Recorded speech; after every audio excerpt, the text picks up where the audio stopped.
भविष्य की चिंता मत कर, कुछ हाथ नहीं आएगा। मिट्टी से ही जन्मा है, उसी मिट्टी में मिल जाएगा। जीना है तो आज में जियो, कम से कम वर्तमान में सुखी पाएगा। भविष्य की चिंता मत कर, कुछ हाथ नहीं आएगा।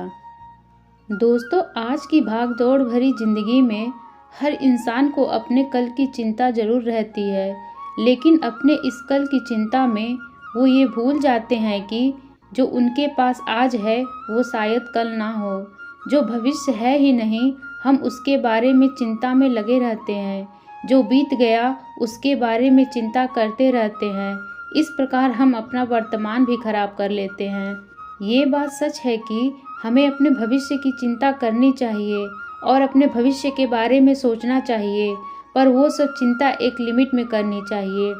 आज मैं आपको एक ऐसी कहानी सुनाने जा रही हूँ जो एक सेठ के ऊपर आधारित है, जिसने अपने जीवन में सब कुछ हासिल किया, लेकिन सेठ सिर्फ एक चीज़ से हमेशा दूर रहे और वो थी शांति। गांव में एक सेठ रहते थे। वो अपने गांव के सबसे धनवान व्यक्ति हुआ करते थे। वो हर रोज़ पूरा दिन खूब मेहनत करते थे और अच्छा कमाते थे। एक दिन उन्होंने अपने मुनीम को बुलाकर अपनी आज तक की कमाई का हिसाब मांगा। मुनीम ने कहा कि मैं आपको आपकी अब तक की कमाई का हिसाब करके जल्द ही दे दूंगा। दूसरे ही दिन वो मुनीम सेठ के पास सेठ की आज तक की कमाई का हिसाब लेकर गया। मुनीम ने सेठ को बताया कि जिस तरह से आज खर्च हो रहे हैं, उस हिसाब से तो आपने इतना कमा लिया है कि अगर आप आज से ही कमाना छोड़ दें, फिर भी आपकी 5 पीढ़ियां आराम से अपना जीवन जी सकती हैं। ऐसा सुनकर सेठ बहुत ज़्यादा खुश हो गए और उनकी खुशी का ठिकाना नहीं रहा। अगर हमें भी ऐसा पता चलता है तो हम भी खुश हो ही जाते, तो फिर सेठ क्यों ना हो।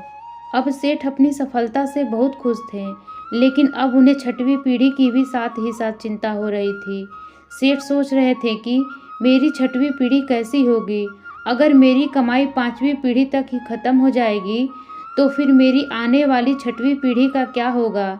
सेठ सोचते ही सोचते अपने भविष्य के बारे में इतना सोच लेते हैं कि उनका स्वास्थ्य बिगड़ जाता है।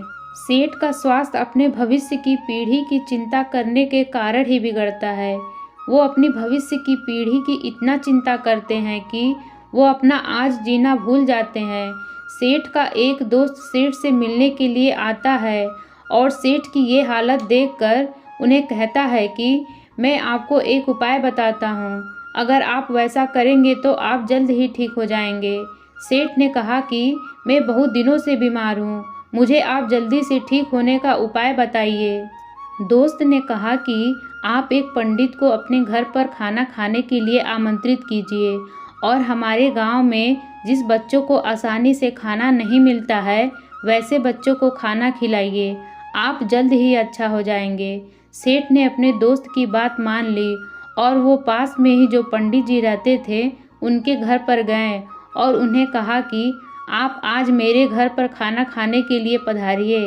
लेकिन अंदर से पंडित जी की पत्नी की आवाज़ आई कि आज तो हमें किसी दूसरे ने खाना खाने के लिए आमंत्रित पहले से किया है, तो फिर हम आज नहीं आ पाएंगे। सेठ ने कहा कि अच्छा ठीक है, आप क्या कल मेरे घर पर खाना खाने के लिए आ सकते हैं। पंडित जी ने कहा कि मैं कल की चिंता नहीं करता हूँ, मैं अपना कल भगवान के हाथ में छोड़ देता हूँ। पंडित जी की बात सुनकर सेठ हैरान हो गए। बाद में सेठ जैसे उनके दोस्त ने बताया था वैसे ही अपने गांव के उन बच्चों के पास जाते हैं जिन बच्चों को आसानी से दिन का एक टाइम का खाना भी नहीं मिलता। सेठ वहां जाकर उन बच्चों को खाना वितरित करते हैं और वो बच्चे बहुत ज़्यादा खुश हो जाते हैं। वो बच्चे बिना कल की चिंता किए अपना आज बड़े मज़े से जीते हैं। ये सब देखकर सेठ को समझ में आ गया कि कल की चिंता करने से खुद का ही नुकसान होता है। अब वो सेठ भी खुशी खुशी रहने लगे और अपने जीवन का आनंद लेने लगे और ठीक हो गए।